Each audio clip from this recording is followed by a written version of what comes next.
I want to welcome you to the webinar today. I'm first going to talk a little bit about the Loop Factory and about TechScale as a project, really short. And then we're going to go in and talk about the Ecodesign for Sustainable Product Regulation as proposed by the EU.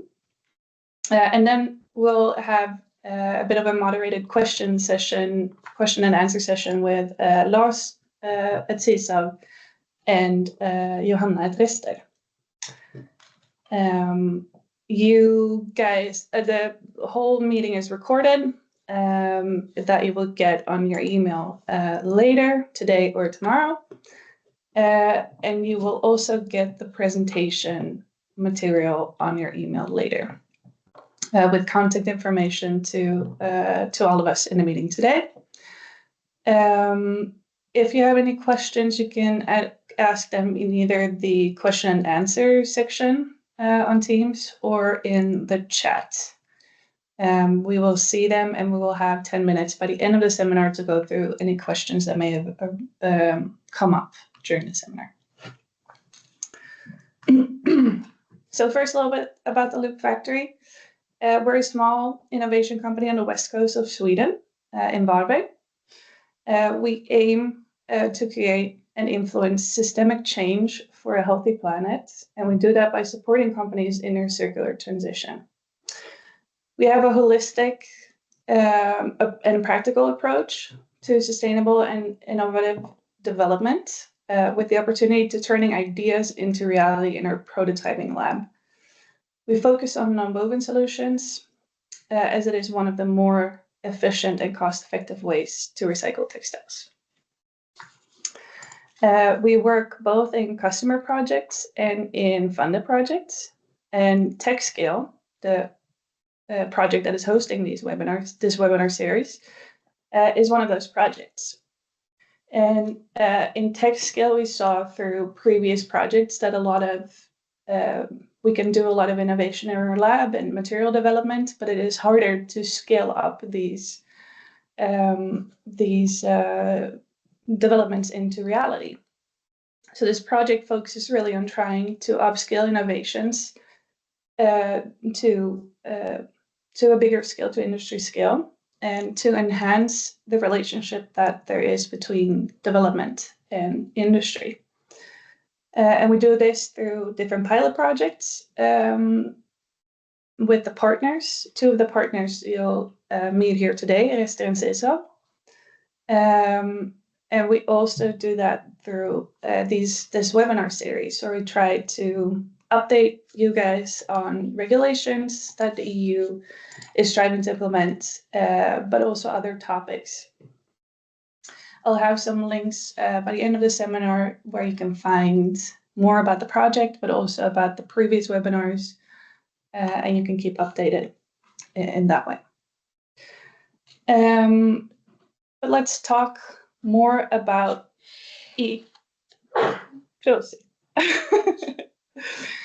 Let's talk more about Ecodesign for Sustainable Product Regulation, or ESPR in short. What is it? The Ecodesign for Sustainable Product Regulation is a new EU regulation aiming to make sustainable products the norm in the EU. This new regulation is replacing the 29 Ecodesign directive, and it is expanding its scope to almost all physical goods. That means except for food, feed, medicinal products, living organisms, and vehicles. So it means clothing, furniture, steel, and a lot of other consumer goods categories. This new regulation sets out eco-design requirements to improve product durability, reusability, upgradability, repairability, energy and resource efficiency, and recyclability. So it's a very big packet of regulatory rules. It also includes the introduction of the digital product passport, which is a digital identity card providing accessible information on product sustainability, recycled content, repairability, and more. And it's supporting transparency for consumers, businesses, and authorities. So that is a little bit in short about what ESPR means, or what it is, what the whole packet includes. Some of the key requirements in this new regulation are very product related.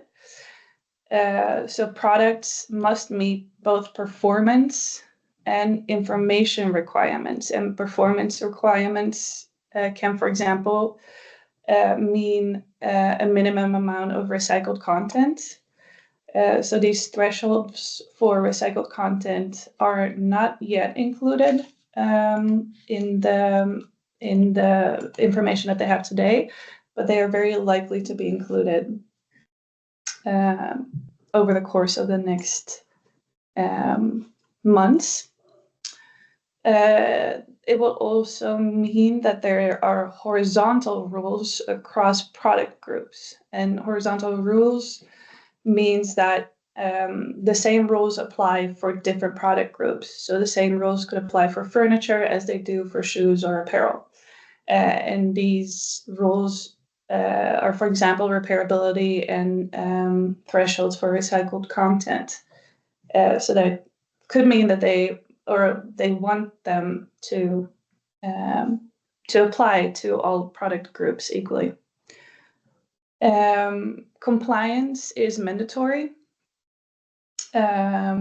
So as to inform consumers and authorities of the technical documentation and better traceability.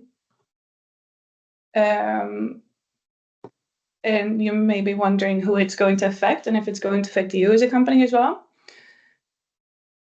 All manufacturers, importers, distributors, retailers, and online marketplace that put products on the EU market. So even manufacturers from out of the EU are required to comply to these new ESPR requirements if you put products on the EU market.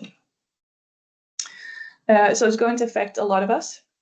The initial focus of these ESPR requirements are on high impact products. So textiles, apparel, furniture, and shoes are those textile categories that are going to be affected through this new set of regulations. But also tires, mattresses, iron and steel, aluminum, and electronics are going to be affected in this new set of regulations.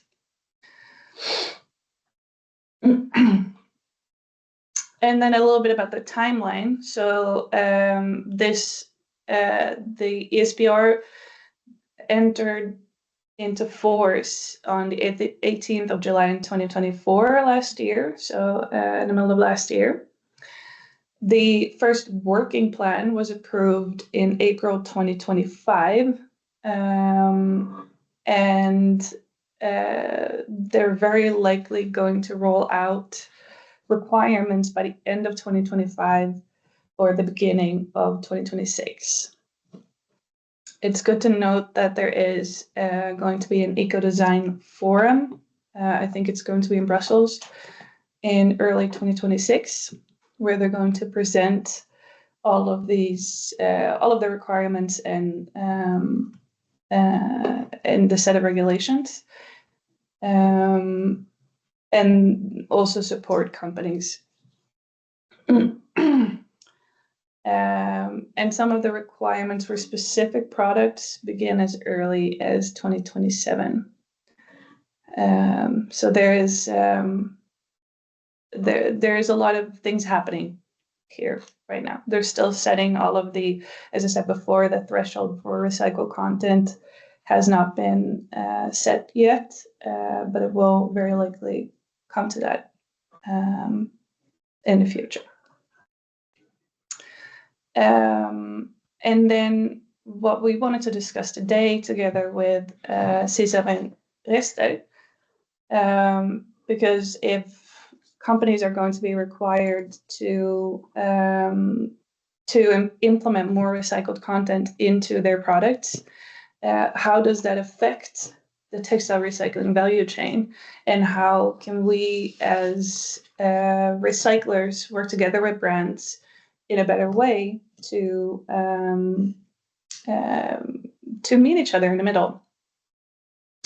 Because we feel it's very important that we need to work together on this. It's not only a job for a manufacturer or a brand owner to solve these requirements. So what we wanted to do is to look at a bit of an overview. It's a very schematic overview of what the textile recycling value chain is. And as you can see here on the left, is textiles are collected, and then there's a stage of manual sorting, often in Sweden at least by secondhand shops, to ensure that there is a reuse phase of the clothes that we're able to reuse.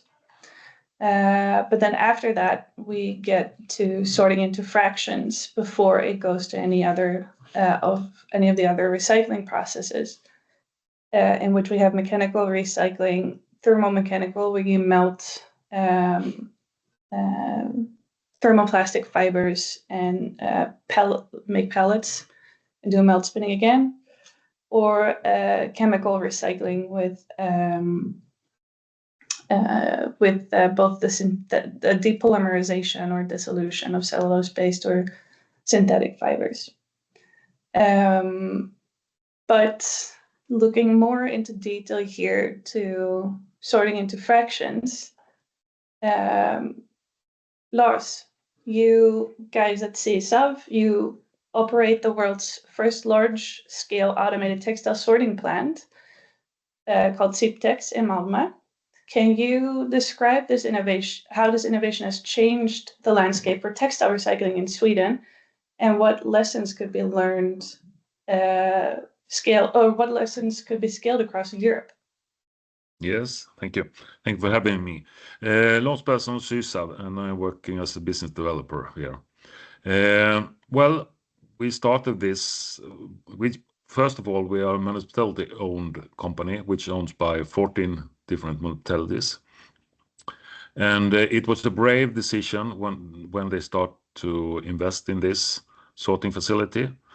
And we have been up and running professionally for about 4 years now. And it's really tough because there is lots of textiles. Yes, we have. But the problem is the need for our products. And we can see that there is, I think it's 1% that they say is recycled textiles, but most of it is actually industrial waste. So very few percentage of the 1% is actually post-consumer material. So for a moment, when we're talking about recycling, it doesn't help us as a waste company and our colleagues.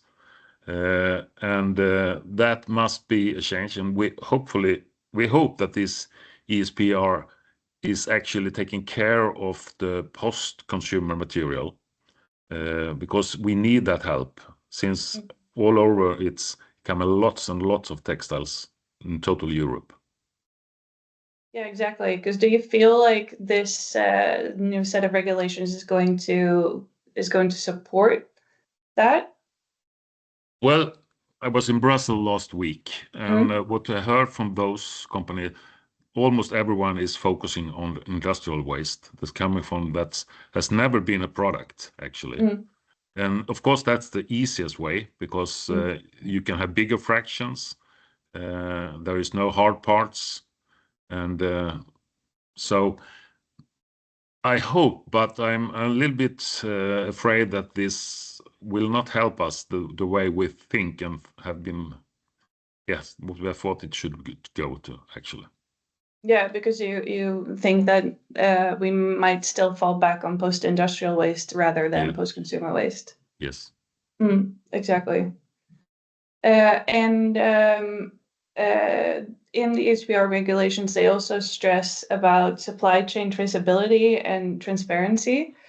Do you see any, if we were to use more post-consumer waste in recycled content in products, do you see any challenges with this digital product passport requirements?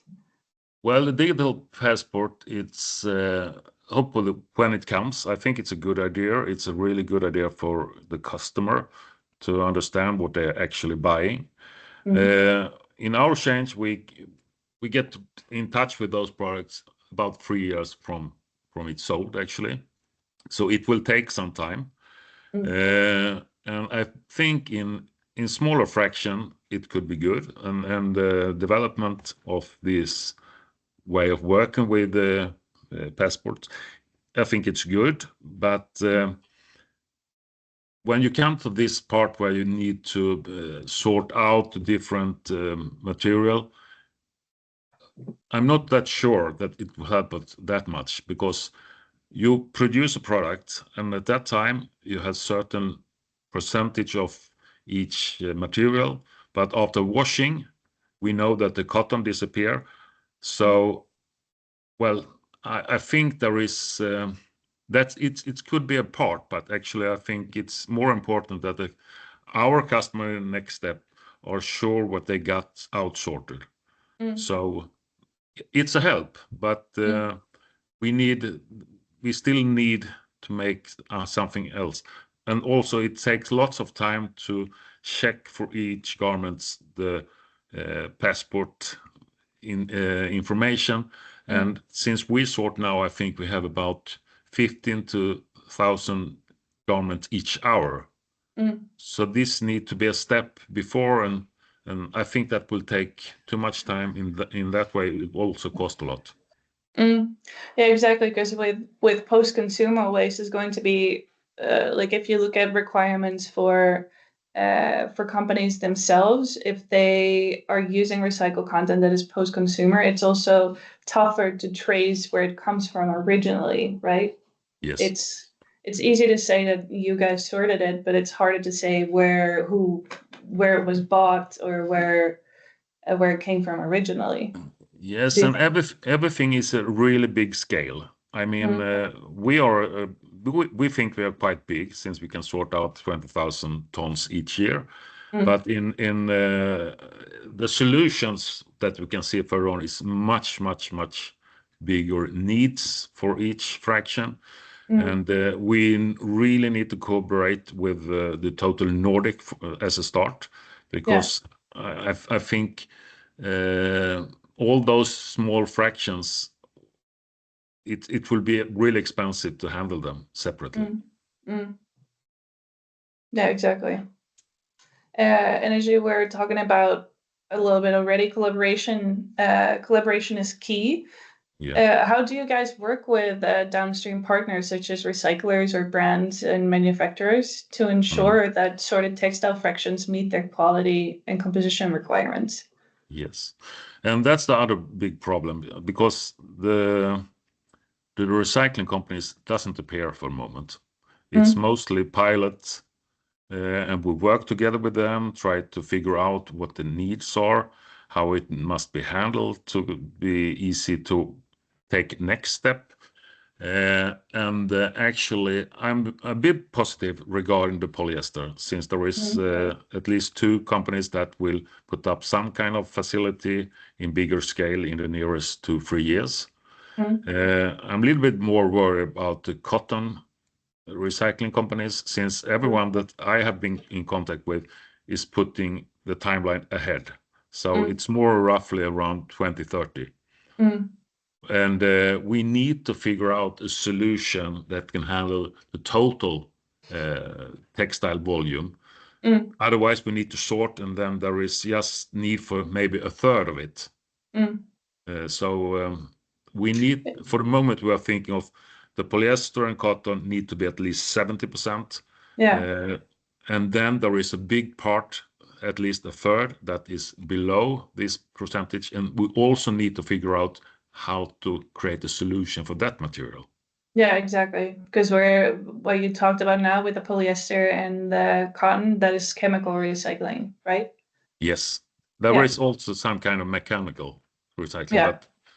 but yeah, Yeah. we At need least all the solutions, so we support all yeah. the pilots. But anyway, it's everyone need money and development possibilities, and it's really tough for them. Yes, so Yeah. we need to, as well as we focus on the pilot, we need to look for products and development for a much bigger scale. Exactly. And I think it's also important what you say here, that at least a third of the fractions that you guys see in your factory are not, we're not able to chemically recycle them. So we need to find another solution for that as well. Yes. And the other thing in connection to that we can also see it's going the wrong way. Mm, It's the bigger part is below this 70%. It's yeah. more mixed products. It's worse quality. Mm, So, and that will be much more expensive to yeah. create. So what we hope for this ESPR is that they really put really tough figures on how to create the right product for the future. Yeah. Yeah. Yeah. I agree with you because it's not only, I think recycled content is important, but it's also important that we design our apparel better with a higher recyclable content in it as well. And also regarding the we need to collaborate. Mm, This is a branch where we have it's just starting actually.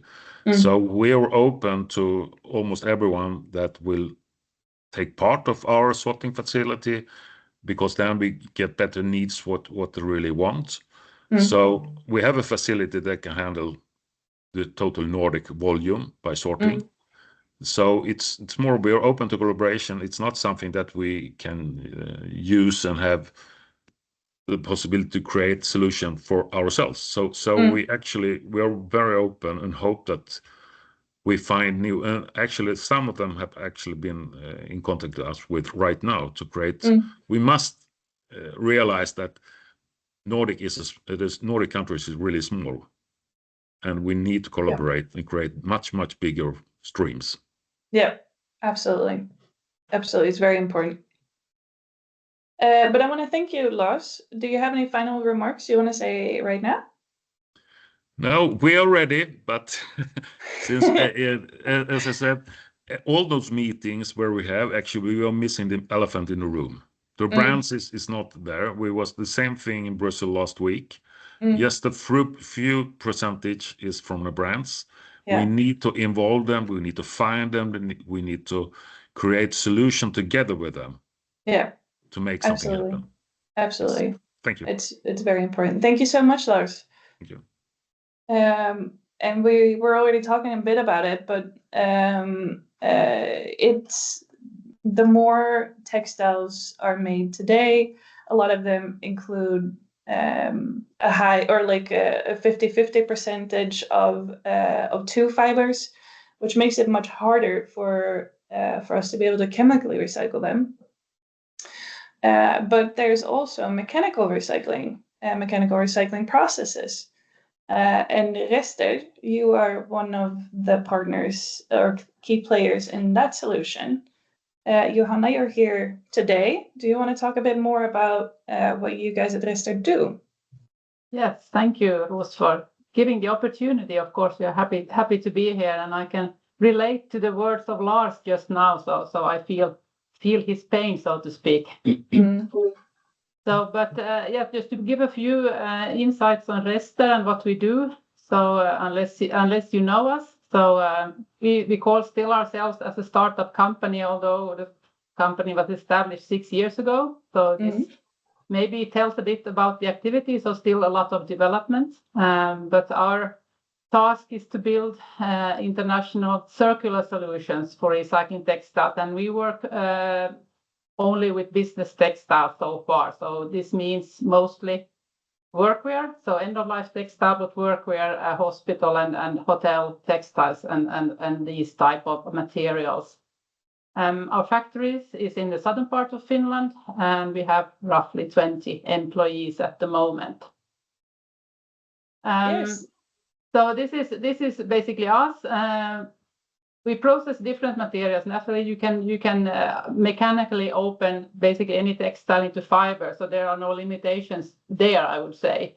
But the key is then to find the use for the fiber. So as Lars also mentioned earlier, the demand for the fiber. So the difference then, of course, with our textiles that we process, as they are business textiles, they mean they are traceable already from the start, and clean, washed when they come to us, and also we know what chemicals maybe have been used to them, and then this is of course a different setup than with consumer garments. We are also GRS certified as a company, but of course the certification is valid for single fibers, so that is also possible to have for single fiber products if needed. So we work in a partner model, so naturally cooperation is here one of the most important things. But our business model is built around the recycling service for business textiles, and from these we can then develop and produce different types of recycled fibers for spinning, non-woven, and other applications. And then we do some closed loop, small scale projects and pilots, and also some side streams from customers. But the points 1 and 2 are our main focus, so to speak. Thank you. I'm going to switch slides back because my questions were here, I see. But thank you so much, Johanna, for the introduction. And at Resta, you already have a few years of experience in textile recycling and the use of recycled textile fibers in the value chain. As you said, as your recycling plant has been up since 2021. Can you share some of your views on the challenges in textile recycling?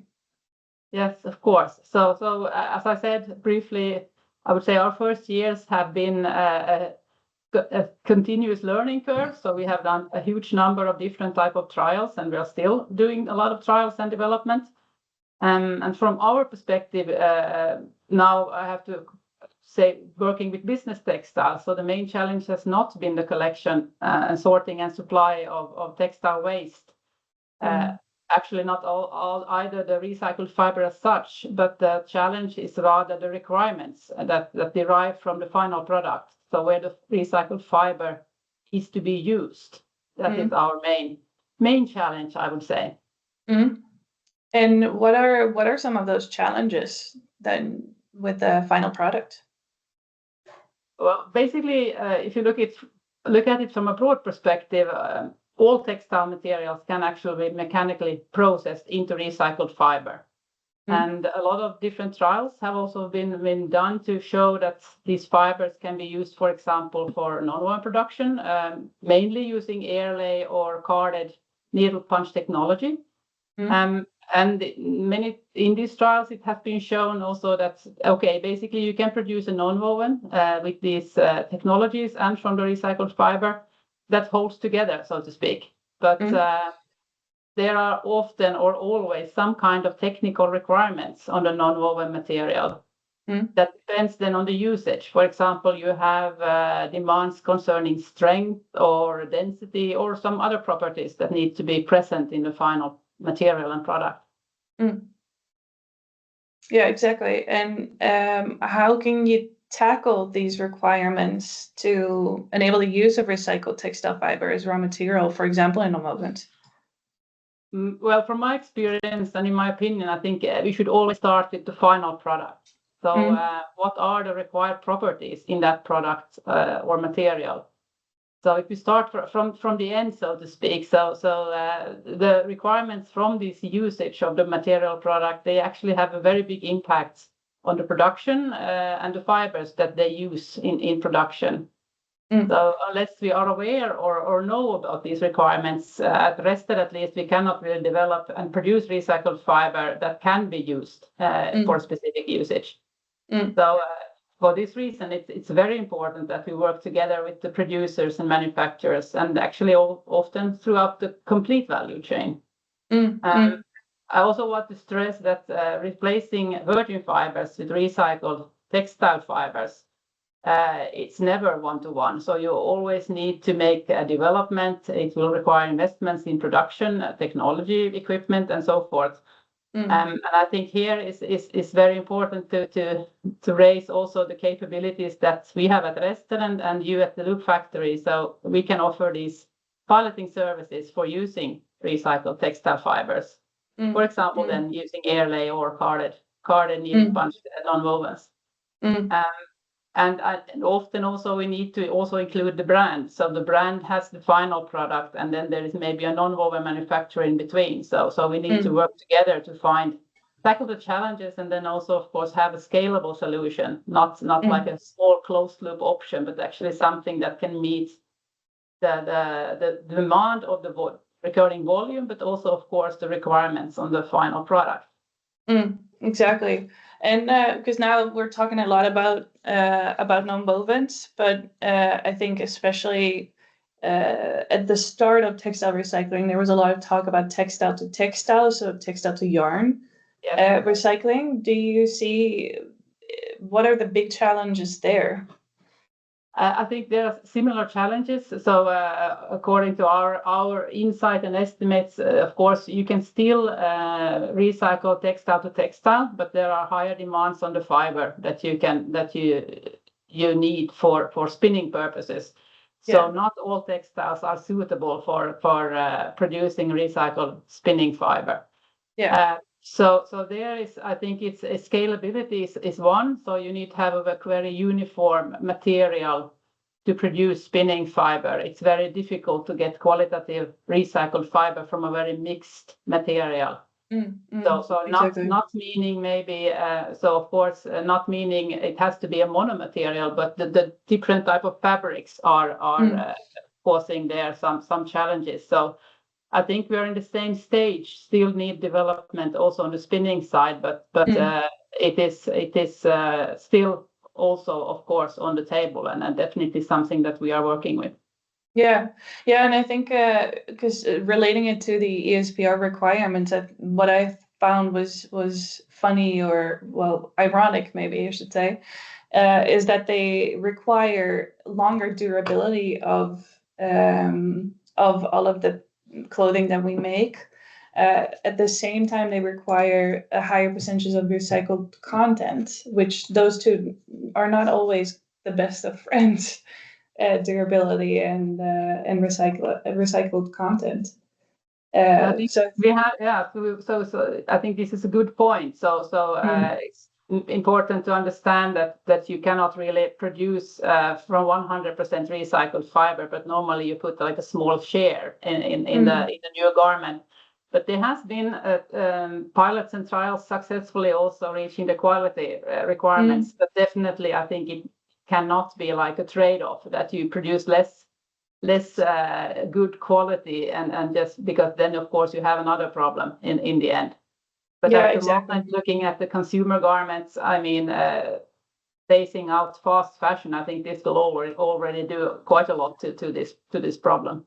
Yeah. Let's hope that supports that too. And with this relating your business to the ESPR, how do you think it will impact Rested now that there is a bigger demand, or hopefully are going to be a bigger demand on recycled content? Yes, of course. I think new regulation and demands on recycled content it's definitely a step in the right direction and an important force in driving the change in the textile industry. But that said, I think this will take time, and also unless there are clear requirements. So far, we don't really know what will be is there a percentage in the garments or what will be the exact requirements. So many manufacturers are waiting for the final version of the requirements. So naturally, over time, we think it will increase the demand for recycled fiber. But that said, I think it's very unlikely it will happen unless we have really tight development throughout the industry and the value chain. So it must be a cooperation. I think we need to move away from single players, single companies making pilots on their own with small closed loop fractions. We need to focus on scalable solutions. This is, I think, one of the key factors. And also development and adaptation to recycled raw material. This process must go through the entire production chain, so all steps. And it will require investment in both R&D and equipment, I think, among all players. So it's definitely an issue that we work together to drive the change and focus on these scalable solutions instead of these small closed loop model pilots and fractions. Yeah, and I think it's good, and maybe a good tip for brand owners as well, to put a bit of budget aside for research and development for this upcoming legislation as well. Definitely, and I think also any type of investment support that on the EU or government side is very important. So to support the companies in making the change. Yeah, absolutely. Do you have any final remarks that you wanted to share? Oh, I think these were my main remarks. So I think we have a lot of work to be done throughout the value chain, but I think it's possible, it's doable. But we need to focus on the solutions that bring the biggest impact. So I think that's scalability and the industrial size solutions that is very important.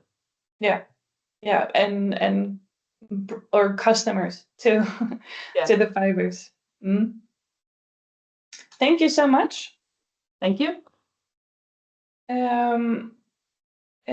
So as we talked about, the textile recycling value chain is a lot bigger than we have discussed today, but similar problems occur throughout the value chain. Even in chemical recycling, we had a big loss last year with Renewcell, who have now rebranded to Circulose, luckily. But even for chemical recycling, it is tough. So I think it's important for us to all work together to try to get this to lift. Before we go to question and answering, I wanted to leave you with a few practical tips. Aside from setting aside a bit of budget to research and development, it is very important to start assessing current product portfolios against ESPR requirements, especially if you're operating in prioritized sectors. And the prioritized sectors, as I talked about before, textiles, apparel, shoes, furniture, steel, vehicles, and mattresses. So it's very important to assess what you can already do today. Also prepare for digital product passport implementation, collect and manage sustainability data, ensure traceability of products, and adapt technical documentation. And this goes also over into engaging with supply chain partners. It is very important to get all the data, and for that, you need good relationships with partners in the supply chain. And also stay informed. The working plan and requirements will be updated regularly. Even products not yet prioritized may be included in future cycles. So it's good to keep updated through the EU channels, through webinars that you can attend. I know RISE often talks, it's a Swedish research institute, but for those who are Swedish, they often talk about upcoming EU legislations. We at Loop Factory also try to do that. to the best of our abilities, but the EU is like the greatest source of information because that's where it's coming from. So it is very important to stay updated to see what changes are made and if they are going to add the thresholds for recycled content to the legislation as well. Then here is just some links how you can follow the project or get in touch. My email address is there, and also Elin, our communicator, who's sitting here beside me, who was sneezing before. But you can follow project updates and all about the webinars through, I think even if you scan the QR code, you will get there. Otherwise, you can follow us at the Loop Factory on LinkedIn and Instagram to also get updates about the project and other things. And then let's see how we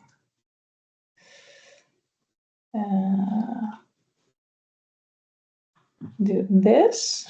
Let's see if we have, if you guys want to ask questions, feel free to send them in the chat. Then I can ask them to either myself or my colleagues Lars or Johanna.